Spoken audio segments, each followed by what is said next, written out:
A foolish consistency is the hobgoblin of little minds, adored by little statesmen and philosophers and divines. If a man does not keep pace with his companions, perhaps it is because he hears a different drummer. A different drummer. And now, coming to you from dead center on your dial, welcome to Risk Parity Radio, where we explore alternatives in asset allocations for the do-it-yourself investor. Broadcasting to you now from the comfort of his easy chair, here is your host, Frank Vasquez. Thank you, Mary, and welcome to Risk Parity Radio. If you are new here and wonder what we are talking about, you may wish to go back and listen to some of the first episodes where we did our introductions of the various topics. And those episodes are episode 1, 3, 5, 7, and 9. And so if you go back and listen to those, it will get you up to speed. But now onward to episode 151. Today on Risk Parity Radio, it is time for our weekly portfolio reviews of the 7 sample portfolios you can find at www.riskparityradio.com on the portfolios page. And just a little preview of that. I love gold! But before we get to that, we'll do what we do best here. I'm intrigued by this, how you say, emails.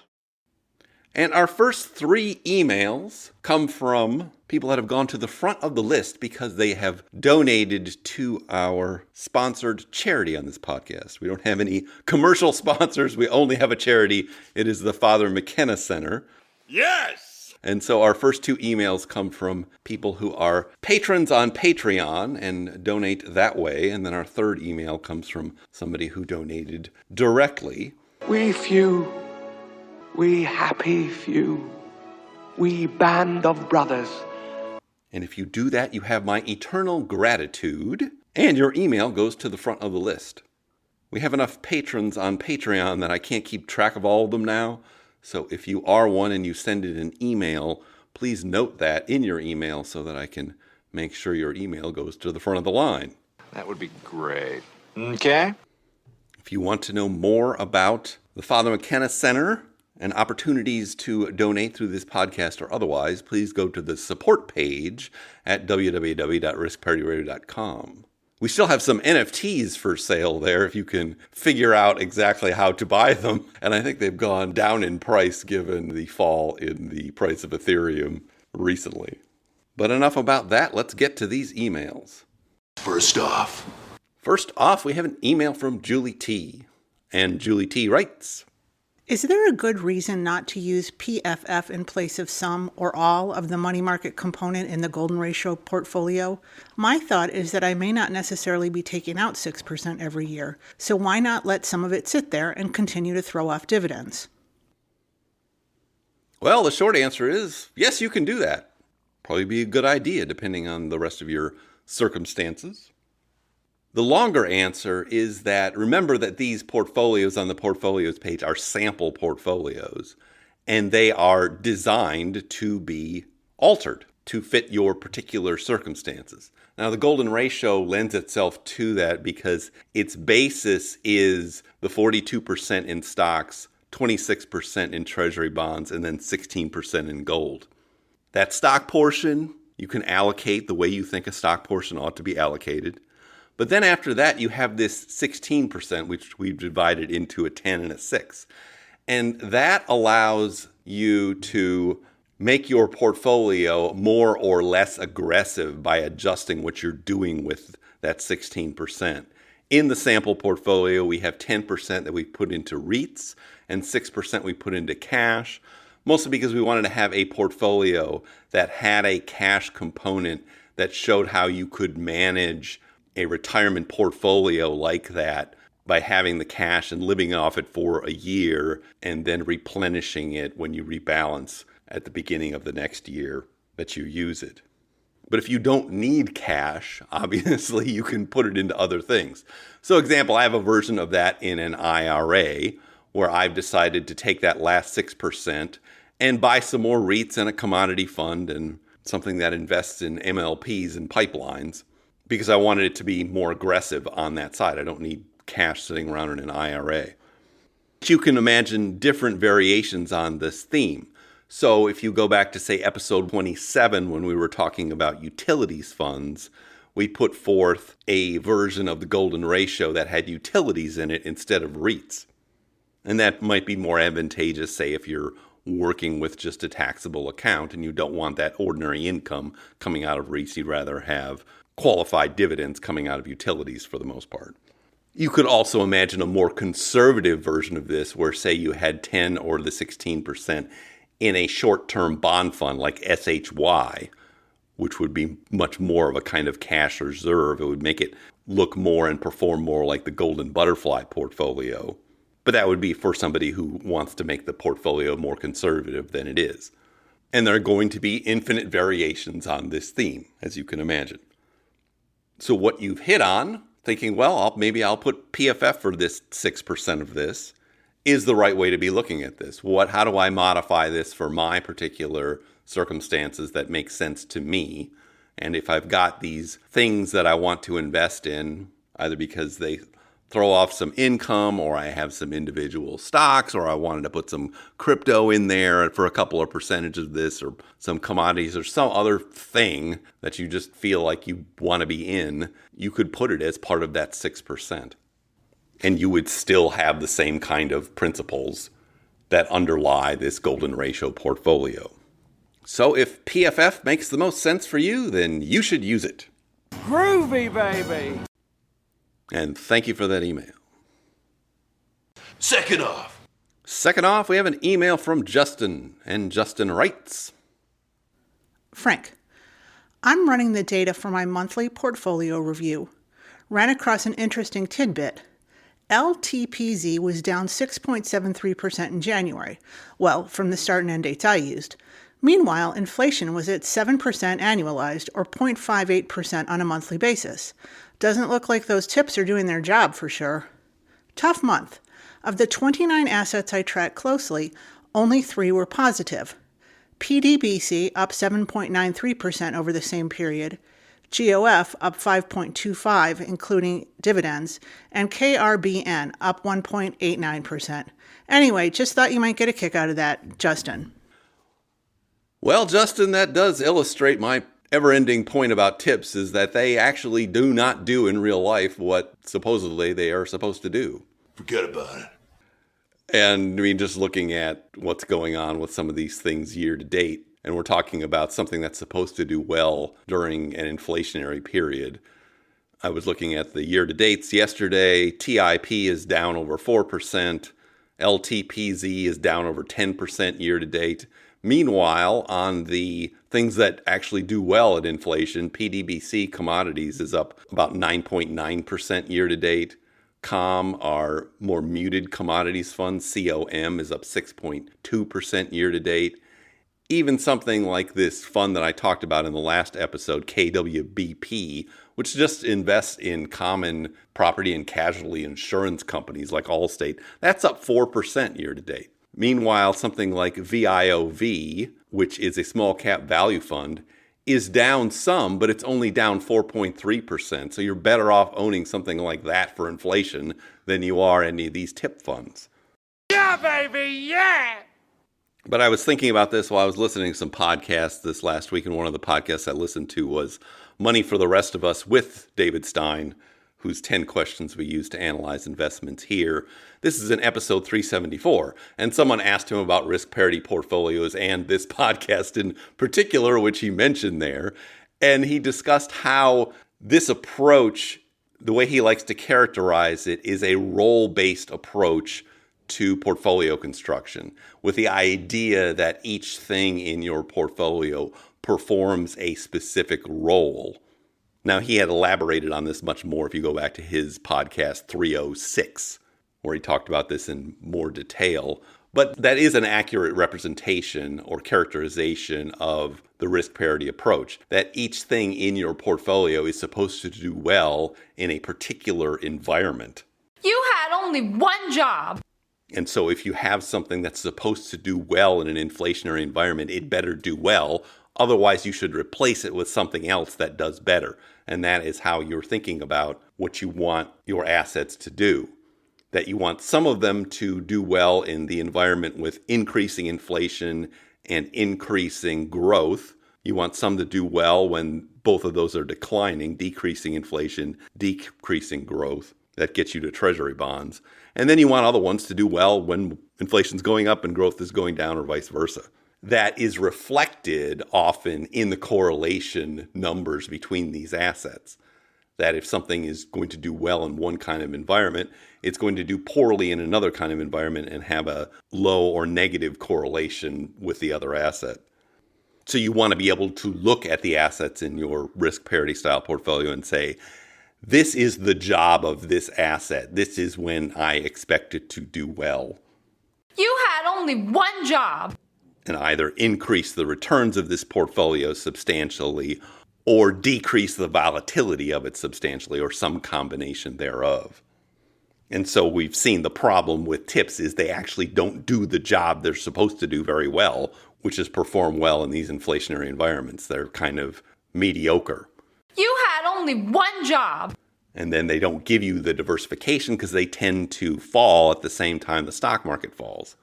And I think it's because they're kind of an oxymoron. A bond that does well in inflationary environments is an oxymoron. Fat, drunk, and stupid is no way to go through life, son. You wouldn't expect bonds to do well in inflationary environments generally. So why try to use a wrench as a hammer? Why don't you just get a different hammer that works well for its job and not fiddle around looking for the wrench that makes the best hammer? That's what TIPS are, a wrench trying to be a hammer. Forget about it. We don't need those kinds of things in our portfolio. They just take up space for something that could be doing a better job at what it's supposed to do. Am I right or am I right or am I right? Right. But if you're interested in more of that take on risk parity style of investing, I would go back and listen to episode 306 of David Stein's Money for the Rest of Us podcast. I'll link to that in the show notes. And you can listen to the one that he just did, although it's abbreviated from the explanation that he provided. I guess this was last year sometime. But thank you for that email. And our next email comes from Jeffrey, who donated directly to the Father McKenna Center. And Jeffrey writes, Frank, I made a donation and attached the receipt here. Hopefully my email will be read on the podcast. Question number 1. What is the thinking about adding volatility funds like VXX or SVXY funds to a portfolio meant for a medium to long time horizon? Those funds by nature lose money over the long term. Over several years, they lose upwards to 60% of their value. So if you add them to a portfolio over a period of years, you will always end up with less money than if you hadn't added them. I see why they make the Sharpe or Sortino ratio better because they do reduce volatility since they move inverse to the stock market. However, unless you are rebalancing on those exact days when stocks are really down and when the VIX is really up, eventually those volatility ETFs will go back down. Is the brief increased drawdown you have to experience really worth losing money in VXX over the long term? Question 2. What is your opinion on dividend investing? I have a relative who eschews modern portfolio theory and simply holds a basket of conservative dividend stocks. Think Colgate, MMM, Johnson & Johnson, and various utilities, chemical companies, etc. He started investing many years ago after reading the stories of average people like Ann Scheiber, a woman who never made more than $4,000 a year, but bought several dividend stocks early in her life, never sold them, and died a multimillionaire. He sent me this link. So, I discussed with him the uncertainty of the future, the low volatility of the risk parity portfolios, and the all-weather nature of them. His take is that volatility is not relevant to him because once he buys a stock, he is there forever. So he pays no mind to the ups and downs in price, only to the dividend payments he receives, which he points out actually went up in 2000 and in 2008 when the market itself went down double digits. He says he is buying himself and his heirs a perpetual annuity which will pay out increasing dividends for the remainder of his life and his family's life. He says this is investing the old-fashioned way. He just counts his dividend checks and does not worry about the market or macro outlook. What is your opinion on a method of investing like this to supplement retirement income? Thanks, Jeffrey. All right, these are interesting questions. Let's talk about question 1. dealing with these volatility funds. This is a great unsolved problem that we know that volatility is uncorrelated with stocks and just about anything else. So it would be nice to include it in a portfolio. The main problem with the funds that we have available is they do tend to lose money over time, as you pointed out. We've talked about this in a couple other episodes where we talked about some alternatives. You want to listen to episode 114 with BTAL, episode 146 with CROC. Those are both also alternatives to volatility funds. But it's interesting also, the volatility funds are different themselves. So right now we have in two of our sample portfolios, one of them we have VIXY, which is short-term volatility options or futures. And then we have VIXM in the leveraged golden ratio portfolio, which is medium term. And you can see they perform differently over this period. That VIXM is actually up since we bought it in July. It's less volatile and less subject to the drag on these sorts of things, whereas the VIXY, although it's up this past week, is still down for the year. Now also recall we are rebalancing these in a couple of different ways. One way is by the annual rebalancings, but the other way is that we are taking out of the best performing asset every month. So if we did have a month with a giant spike in the VIX, we would be taking our distribution out of that fund. But I do agree that these are experimental things we're working with here. We do not have a great solution for this right now. And so that's why we exclude it from kind of our base portfolios like the golden butterfly and golden ratio, where we're just looking mainly at stocks, bonds, and gold and commodities. If you want to learn more about the use of volatility in portfolio construction, I'd go back and listen to the episodes about the Dragon portfolio also. Those are episodes 53, 55, 98, and 110. The Dragon portfolio is run by the hedge fund Artemis Capital, and they have an explicit large component of that portfolio devoted to volatility itself. I'm not sure exactly how they handle that investment, but it's complicated if you're not using a fund. All right, now let's talk about dividend investing, since this gets everybody excited whenever the topic comes up. You are talking about the nonsensical ravings of a lunatic mind. All right, to understand this kind of investing, you need to understand the history of why this was desirable to do in the past and where it came from. I'll have a Pabst and a shot of Jack and whatever he's having. Have a Diet Coke. This is a bar, you have a drink. I'll have a gin and tonic. Attaboy. Because it's not like it doesn't work. It has worked for a very long time. But why did people choose this method of investing back in the 1950s and 60s and 70s in particular? And the main reason was efficiency, because transaction costs were very high in those eras.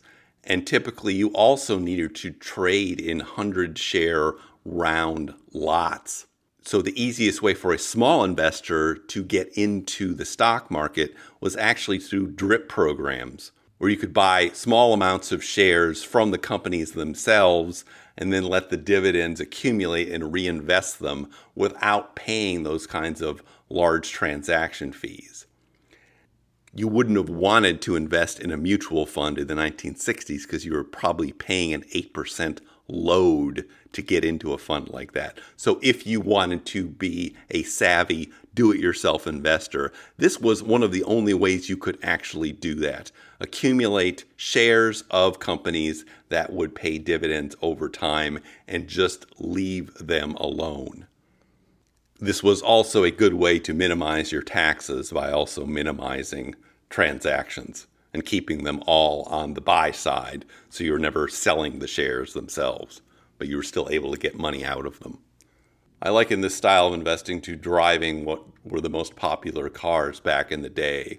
And you were talking about something like a Chevy Impala or its sister, the Caprice Classic, the most popular cars for people to drive in the 1960s or 1970s, or maybe a Gran Torino.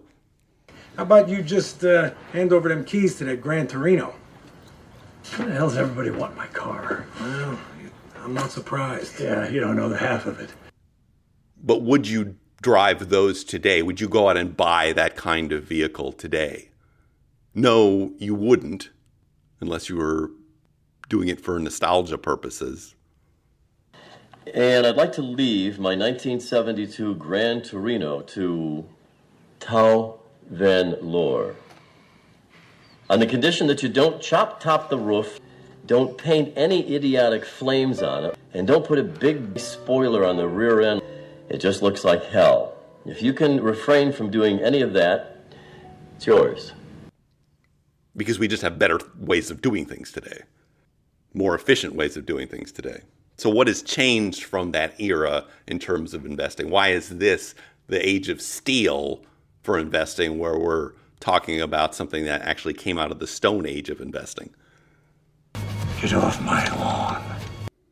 And the biggest difference is that transaction fees have gone away, essentially. There are no transaction fees to buy stocks, funds, to buy and sell them. You don't need to get the dividend out in order to sell part of your holdings, even $10 worth of it, and use that. So you can create your own dividend for zero cost. Get down, no money down, get down now. You can also invest in funds that are very cheap. They're not 8% loads or 2% annual fees or anything like that. We have index funds that are very cheap to hold, and those are all kinds of specialized funds now too, even dividend-paying funds, which is not that great of an idea for other reasons, which I'll get to. So you don't need to go to the trouble of trying to pick stocks that are both going to pay income and last forever, because they might not last forever. And that does lead us to the drawbacks of that old style of investing. And one of them is that these companies don't last forever and they don't pay their dividends forever. You keep using the word. I don't think it means what you think it means. There is a lot of what you would call survivorship bias when people talk about this. It was like so-and-so invested in Coke and Procter and Gamble, and see how that worked out, and they still are paying dividends to this day. What about the ones that failed?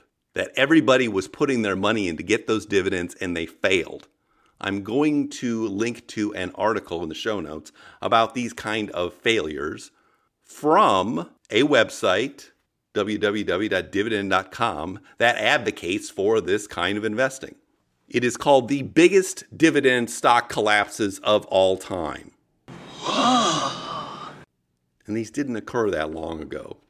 What's all gone? The money in your account. It didn't do too well. It's gone. Number 1, General Motors went bankrupt. And it's gone. Number 2, J.C. Penney suspended 20-cent dividend completely by 2012. And it's gone. Number 3, Kodak. And it's gone.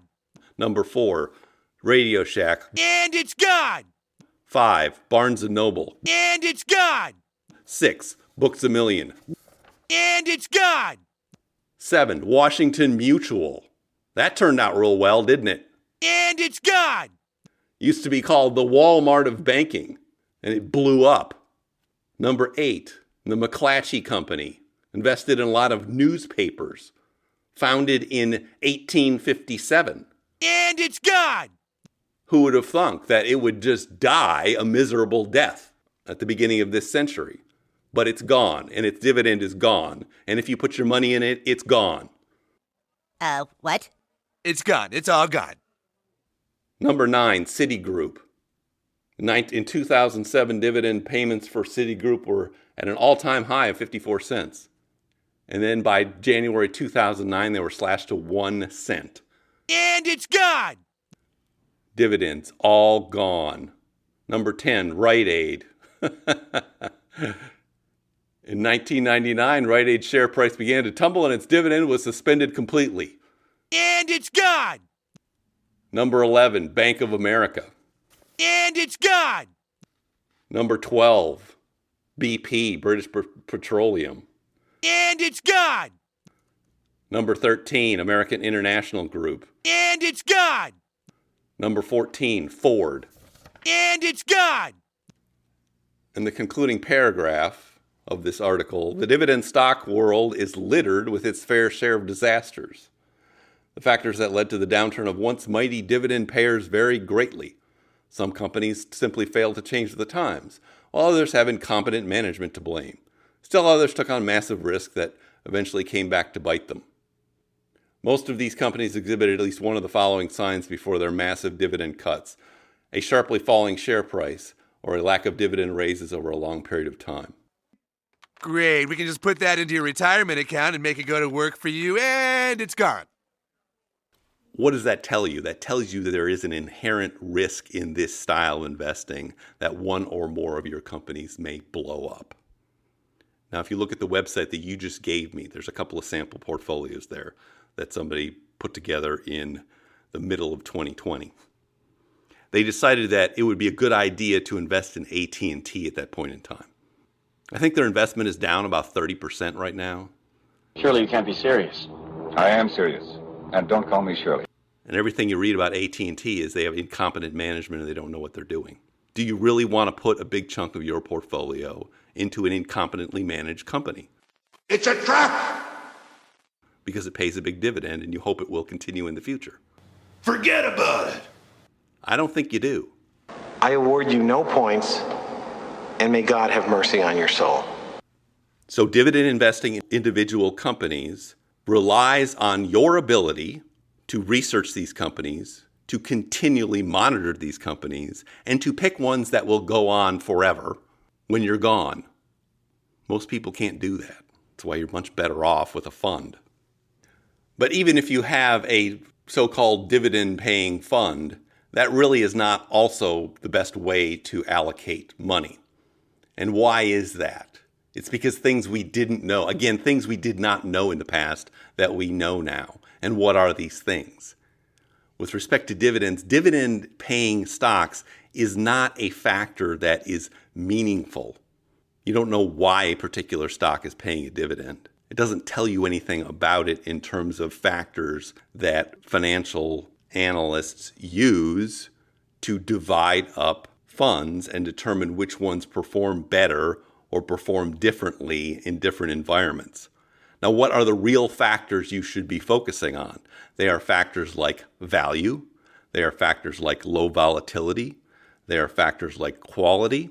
A lot of those funds in those categories do pay dividends, but you are much better off focusing on something like that than on whether something pays a dividend or not, because it doesn't tell you anything anymore. A lot of companies who have excess cash don't pay dividends now. What they do is do share buybacks because they're more efficient. And you wouldn't want to exclude those companies just because they're not throwing out a dividend. So if you did want to follow a strategy like this, but is designed for the 2020s, you would be looking to buy funds that invest in value, low volatility, and quality. Then you would take the dividends that those throw out because they are bigger than, say, a total stock market fund. And then you supplement it by selling a little piece of it when you need to for your income. And that, since that comes at zero transaction fees and is going to be a long-term capital gain, that is more efficient. That is better. That makes more sense than dividends. It just does. Don't be saucy with me, Bernays. But why do people cling to this? It goes straight to one of our meta principles for this podcast. A foolish consistency is the hobgoblin of little minds, adored by little statesmen, philosophers, and divines. The reason people adhere to this is because somebody used it in the past, or they have used it in the past. There's no other reason for it. You would not invent this style of investing today if there wasn't some history of it. Bow to your sensei. Bow to your sensei! Now, all of that being said, the plan that your relative has for managing his retirement investments is just fine. It's just fine for what he's doing. And the reason for this is largely has to do with taxes. Because if he's going to sell any of these long-held companies, he's probably going to have to pay significant taxes on that. And if he doesn't need the income, there's no point in selling that just to transfer it to something else. That's because when he dies, we're talking about in a taxable brokerage account, there'll be a stepped-up basis for whoever inherits that. So you can effectively forego any taxation on those things by just holding on to them until you die. The other way to use them would be to send them off as charitable contributions, which is also advisable when you've accumulated something with a large capital gain on it, because then you get full credit for the entire contribution, but you don't have to pay any capital gains taxes on it. So I would not tell him to change what he's doing, especially if he doesn't need the money. I would disabuse him of the notion that his heirs are necessarily going to follow the same pattern, because once they get those shares and they don't have that capital gains liability, their best choice is going to be to sell those immediately and invest in something else that's more efficient and makes more sense for where they are in their lives and their portfolios, and is not the remnant of what somebody else was doing. If he wanted to make sure that that didn't happen, he's going to have to set up a more complicated structure involving a trust. And they do have things called dynasty trusts now that can last for 1,000 years, but you need to have a trustee, you need to have management of this trust if you really wanted to have something that nobody else was going to touch and they were only going to be able to get the proceeds from the dividends off of. So it may not be worth all that. Honestly, I would seek on leaving a legacy in a different way.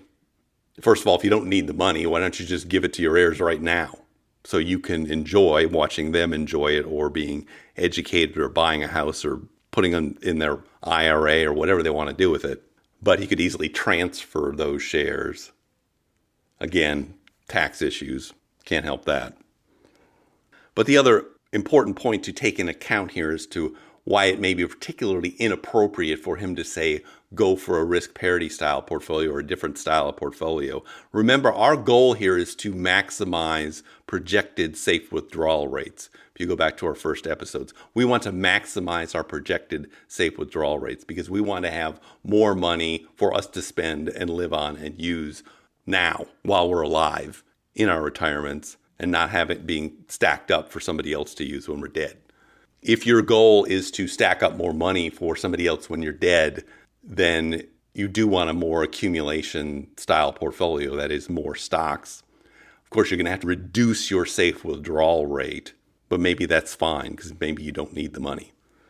In the end, it's all about your goals. And you set your goals first, and then you construct your portfolio to meet your goals. It's a big mistake to choose a methodology for investing and then accept the goal that it was designed for.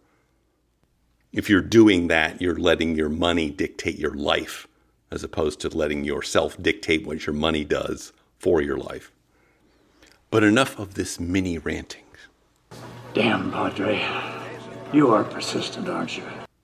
It's time for you to get off my lawn.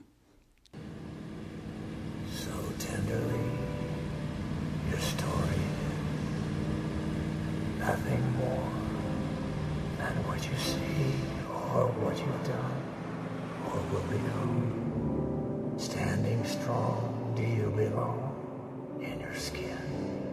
Just wondering. And thank you for that email. Our next email comes from Anderson, and Anderson writes, Uncle Frank, I've enjoyed when you have analyzed specific funds and how you work through that process with David Stein's 10 questions.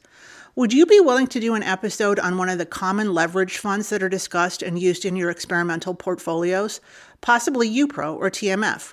I am having trouble understanding how exactly these work versus a standard index fund such as VTI. As always, very much thanks for everything you do. My children will thank you in the future. Well, Anderson, that's a very good idea. And I've had that idea, but I haven't acted on it. I guess it's about time that I did. So maybe we'll take a break from emails next week and take a look at UPRO or TMF using the 10 questions or both. Thank you for reminding me. You are correct, sir. Yes! Last off. And last off, we have an email from My Contact Info. And My Contact Info writes, Frank, in this podcast, Professor Lowe discusses his new book, which I mentioned in previous emails. I have followed his work, and I think there are similarities between your approach and his view of markets. Food for thought? Check out Andrew Lowe, Finding the Perfect Portfolio, A Never-Ending Journey. And yes, I believe we just talked about this book in episode 150, so I won't elaborate too much here again. But the conclusion I drew from the book is that the experts agree that the Markowitz idea of diversification is the holy grail of investing and ought to be applied in all circumstances, both within an asset class and across asset classes. And that it's exactly what we're trying to do here. Yeah, baby, yeah! So I'd have to say it's the best book written about this year. Thank you for that email. Now we're going to do something extremely fun. And the extremely fun thing we get to do now is our weekly portfolio reviews of the 7 sample portfolios you can find at www.riskparityradio.com. As always, we'll go through a review of the markets for comparison purposes. And this was another very volatile week. The S&P 500 was down 1.82% for the week. The NASDAQ was down 2.18% for the week. Gold was up. It's gold, Jerry, gold. 3.08% for the week. It was a big winner. I love gold. Long-term treasury bonds represented by TLT were down marginally, 0.48% for the week. REITs represented by the fund REET were down 1.31% for the week. Commodities represented by the fund PDBC were up again, up 1.81% for the week. Preferred shares represented by the fund PFF were down 2.09% for the week. And I just make one more note here. The small cap value fund that we invested in a number of these sample portfolios, VIOV, was actually up last week. It was up 1.72% for the week, which is interesting. What you get out of that is that it does appear to be some kind of rotation going on from these growth stocks, in particular the big large caps that have been leading the way for so long, into more value kinds of shares. So even as the volatility goes on, you see this kind of rotation going on. And no, I'm not going to try to predict how long it's going to go on or where it's ultimately going. You can't handle the crystal ball. The other thing we saw that was interesting last week was on Friday afternoon, you saw a flight to safety event.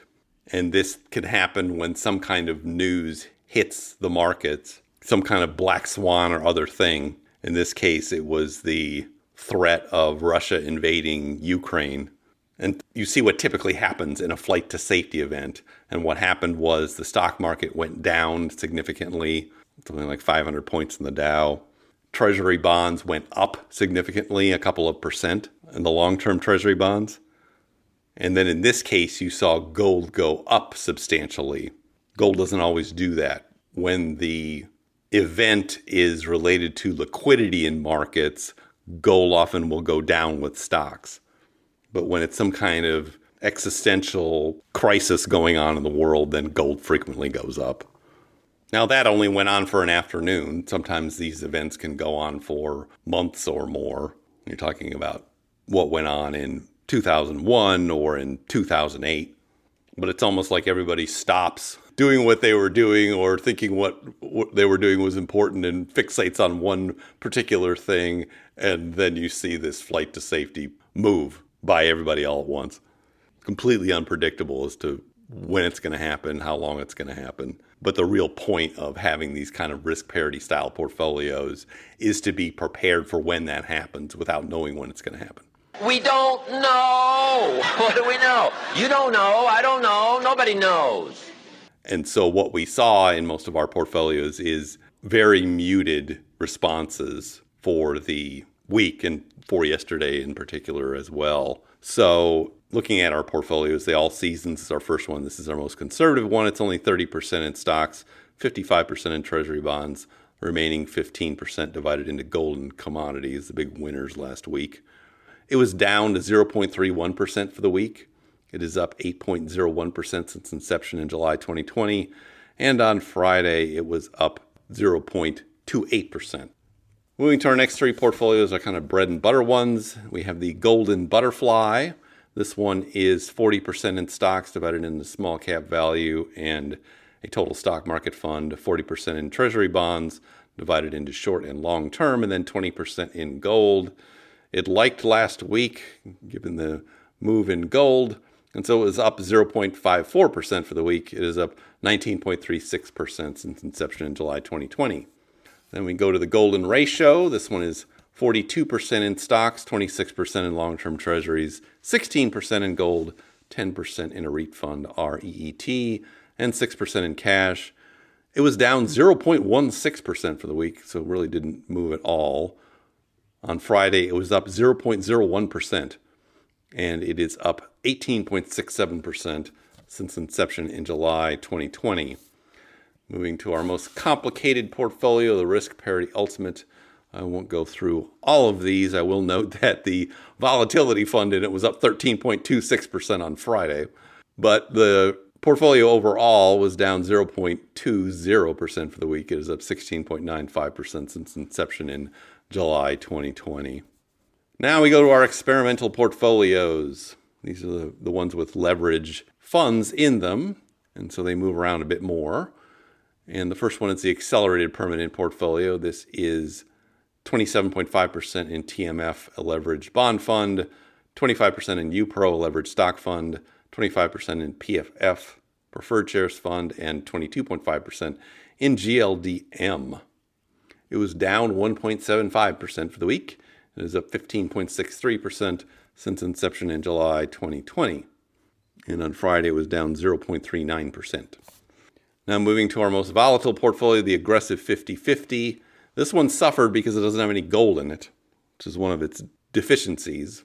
But it's good to see how that plays out, and that's why we have it as a sample portfolio like that. So we have 33% in UPRO, the leveraged stock fund in this, and 33% in TMF, the leveraged bond fund, and then the remaining 34% is divided into an intermediate treasury bond fund and a preferred shares fund. It was down 3.06% for the week. It is up 18.46% since inception in July 2020. And moving to our last portfolio, our newest one, this one's only been around since July of 2021, the lever to golden ratio. This is 35% in a composite leverage stock fund that has the S&P and treasuries in it called NTSX, 25% in gold, GLDM, that helped it out, 15% in a REIT called O, Realty Income Corp, which also did all right last week. And then we have 10% in TMF, a leveraged treasury bond fund, 10% in TNA, a leveraged small cap fund. The remaining 5% is divided into VIXM, a volatility fund, and two cryptocurrency funds, BITQ and BITW. So it was actually up last week. It was up 0.17%. Again, it did not move too much. It moved 0.10% on Friday during all the turmoil, and is down 4.31% since inception in July 2021. But now I see our signal is beginning to fade. I think we will pick up this week with an analysis of UPRO or TMF. Put the emails on hold for a little bit. If you have comments or questions for me, please send them to frank@riskparityradio.com. That email is frank@riskparityradio.com. Or you can go to the website, www.riskparityradio.com, and put in your message in the contact form, and I'll get it that way. If you haven't had a chance to do it, let's go to your favorite podcast provider and like, subscribe, give me some stars, a review. That would be great. Okay. Thank you once again for tuning in. This is Frank Vasquez with Risk Parity Radio, signing off. If I have to come back here again, it's going to be ugly. The Risk Parity Radio Show is hosted by Frank Vasquez. The content provided is for entertainment and informational purposes only and does not constitute financial, investment, tax, or legal advice. Please consult with your own advisors before taking any actions based on any information you have heard here, making sure to take into account your own personal circumstances.